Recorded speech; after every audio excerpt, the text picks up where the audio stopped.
If this is your first time using Gatherly, in this short video, I'm going to show you everything that you need to know to make most of your time.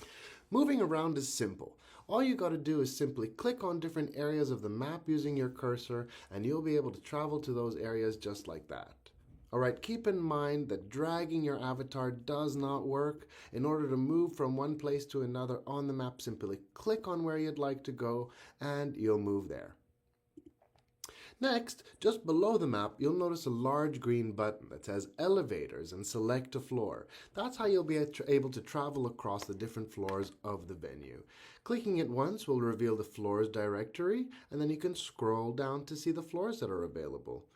And I can see that Micah is waiting for us here at table 1. So if I want to chat with her, all I've got to do is get close enough to her, and then our profiles will join together and our video feeds will activate right here on the left-hand side. Hey Micah, how you doing? I'm Adib, and this is Gatherly. Thanks very much for your attention here, and if you feel like you'd benefit from a one-on-one tutorial before the event starts, please don't hesitate to reach out. We'd love to help onboard you. You can reach us at success@gatherly.io.